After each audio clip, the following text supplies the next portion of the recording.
Hey, what's up, guys? Welcome to episode 3 of Roll, Hustle, and Thrive.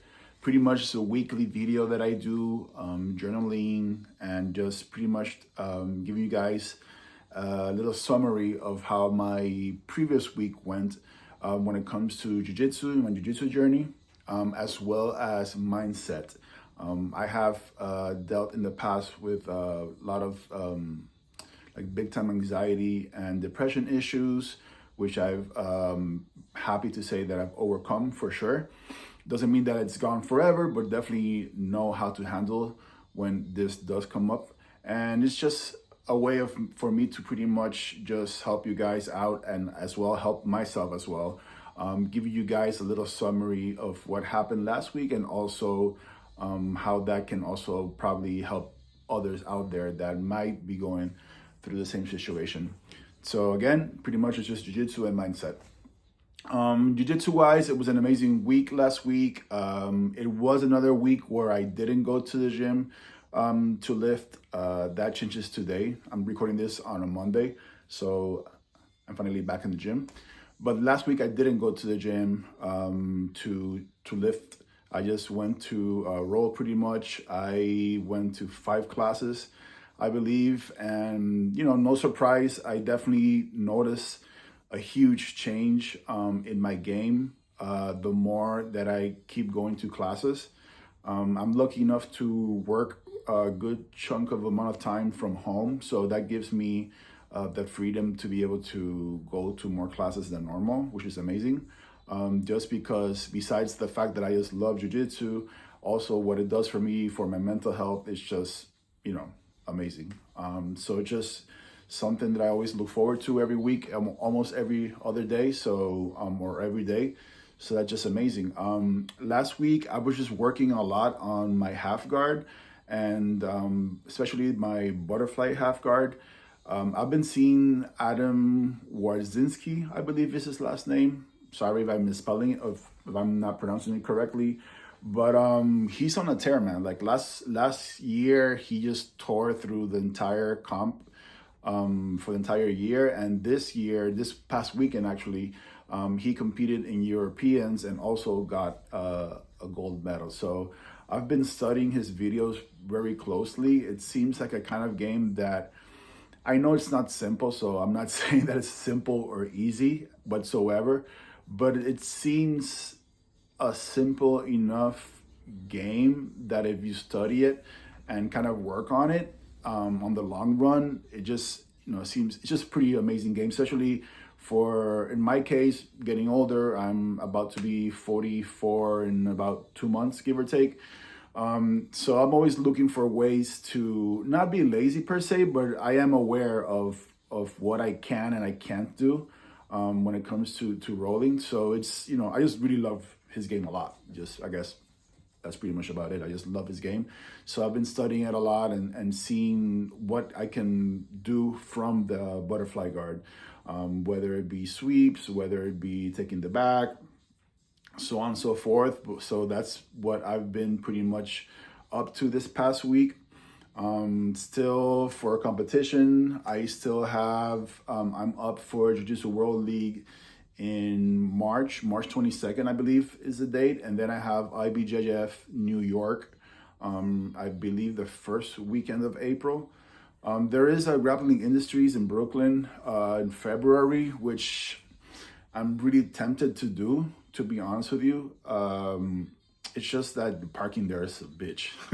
It's not easy to park there in Brooklyn, but I might do it. Not sure yet. We'll see what happens, but I'll keep training for sure to be able to be ready for those comps in March and April.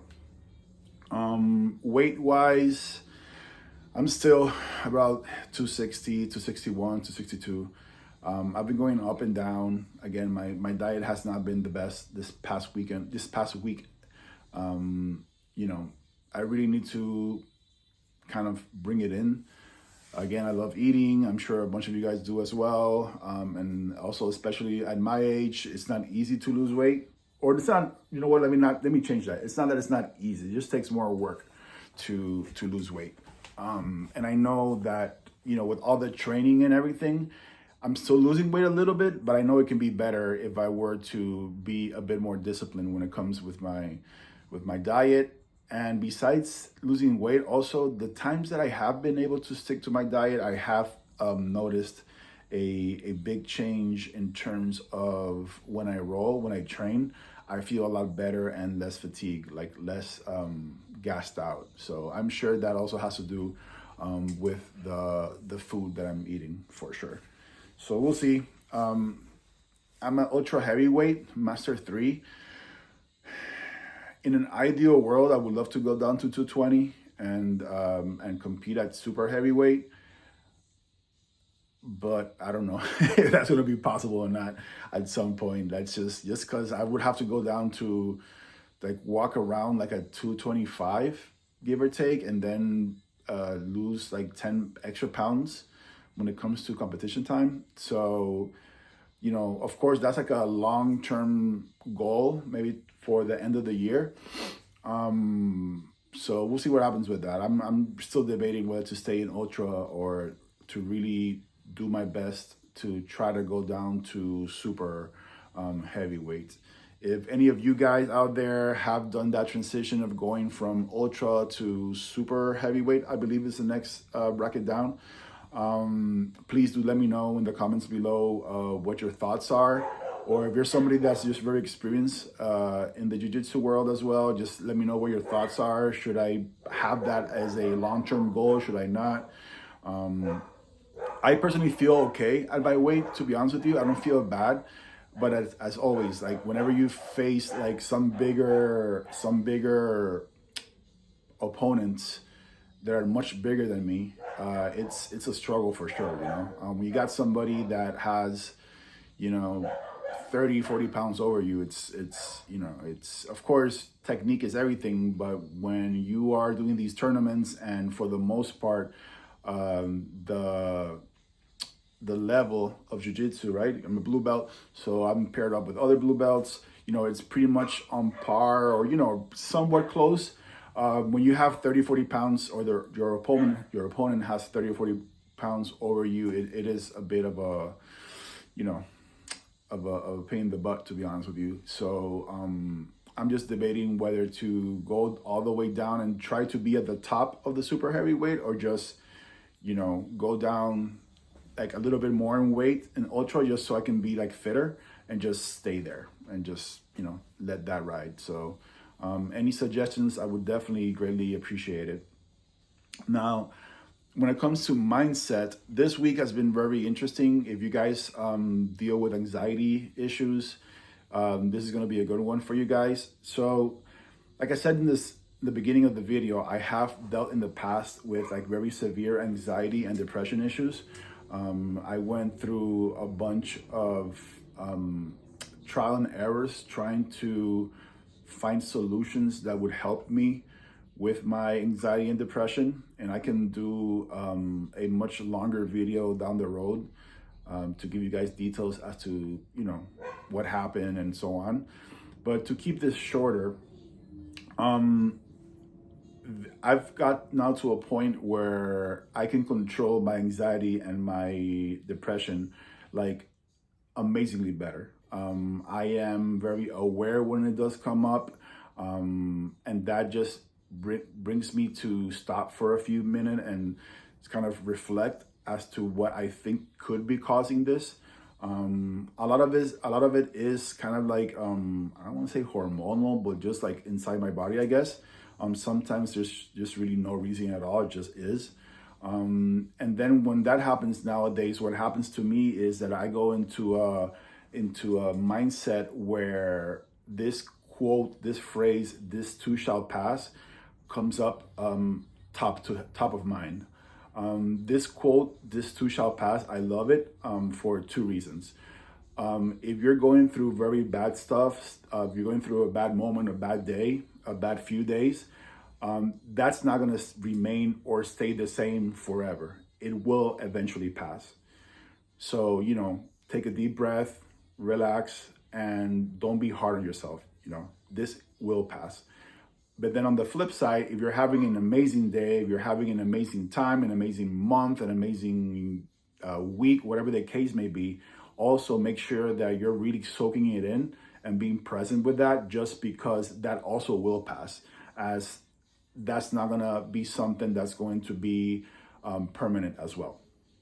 Now, this past particular week was a rough one. Starting, I want to say Thursday, I was starting to feel weird, and my anxiety started to creep up.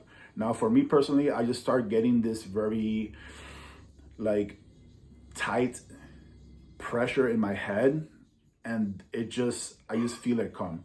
And then when that happens, it just kind of throws me down a little spiral where I just feel depressed, to be honest with you. There's really, I don't want to sugarcoat it either. Having that said, I was aware of it. I was trying to, I wouldn't say ignore it completely, but just be aware that it's there. Like, okay, this is your feeling. This is what I'm feeling. Cool. Let me put you to a side and let me continue to do my tasks, because I don't want to stop doing what I'm doing just because I'm feeling a certain way. If there's something that I've learned these past few years with coping with anxiety and depression, is that when you're having those days that you're feeling that way, you should never, ever, ever stop taking action and stop doing things. It doesn't mean that you're going to be doing things that you usually do at 100%. It may be at a 20%, right? But at least you're still moving, taking action. And that also is part of how you will be helped, and better said, you'll be helping yourself to overcome these difficult, few days that you may be feeling this way. Now, come Friday, I had an actual business meeting with a potential person that we will be probably doing a collab pretty soon, a jewelry collab pretty soon. Needless to say, I didn't want to go. Nothing against the person whatsoever. Everything, I'm pretty excited about it. It's just that when I'm feeling in this state of this anxiety and depression, like the last thing I want to do is go and just talk to somebody. I feel like I'm not really giving my 100%. I'm not being like 100% myself.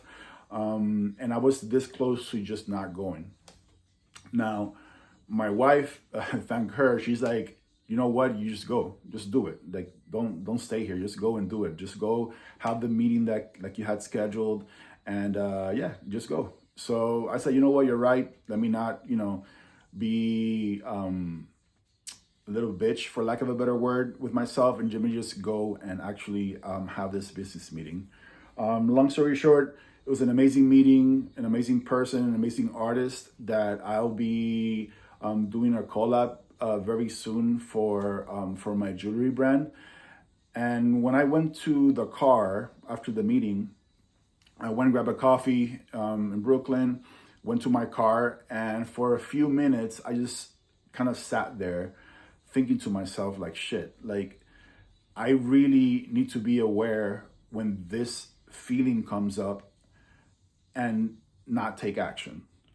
Just because by you not taking action, right? In this case, it was me. I was not going to take action on that meeting. I was about to cancel it, and who knows if, I wouldn't be able to reschedule it in a later time, whatever. Long story short, the point is that if there's no action, right, there's no energy, and if there's no energy, there's just no opportunities, and there's no moving forward. And that goes with anything in life. This was the main observation that I had for myself this past week, which was that, like, action creates energy, energy creates opportunities, pretty much, right? Because you're kind of gaining this momentum, which is going to generate the opportunities. And that can be with business, that could be with working out and training, that can be with anything you want to apply it to. So just something to keep in mind. If you guys are trying to focus, whether it be on jiu-jitsu game, let's say that you are dealing with some anxiety or depression, or you're not feeling your best. Does not mean if you're sick with a cold or a flu. I'm not saying go train, but if it's something that you feel like a little bit down, or you're having some, personal issues at home or work or whatever the case may be, don't stop taking action. Just go. This case, talking about jiu-jitsu, just go and train And you know what? You might go to class, you might get submitted 10,000 times, as we all do, but at the very least, you will definitely be learning and growing even while you're losing. And even if you're not giving your 100%, guess what? If you went to class that day and you only gave a 30%, let's say, that is a lot better than staying home and giving 0%. So just something that came to mind this past week when it came to, in my case, with business. And I just kind of was reflecting on that just from a jiu-jitsu standpoint of view, because I know we've all been there in the past where we wake up and we just don't feel like going sometimes. We feel tired, we feel restless, lethargic, whatever the case may be. And sometimes we need that extra push and kind of remind ourselves that we don't have to feel 100% happy or 100% like excited, like, oh yeah, let's go train, even though we love this sport, as I'm sure you guys do. Those days that we're not 100%, it shouldn't be an excuse to not go if we're physically able to. So just something to keep in mind. And remember, those little percentages that we give of ourselves in order to go and train, like I said, even we're 20, 30%, and even if we get submitted the entire class, it's still a lot better than not going and not progressing. Because if you're not going, guess what? You're definitely not progressing. So just something to keep in mind, okay, guys? So I will definitely close up here with this week's video. I'm thinking of probably doing like a daily vlog, like a month leading up to the competitions. So let me know in the comments below if you guys think that would be something you would be interested in seeing. I will be pretty much documenting my my jiu-jitsu workout, my eating, my weightlifting workout, and a few kind of sprinkled different things from my daily life on YouTube. So if you guys are interested in that, let me know in the comments below. Also, as always, if you have any questions as well that I can answer for you guys, or anything that you guys have any advice for me that you guys think would help me out, definitely also let me know. So guys, thank you so much again. Please like this video, subscribe, and I'll catch you guys next week. Peace.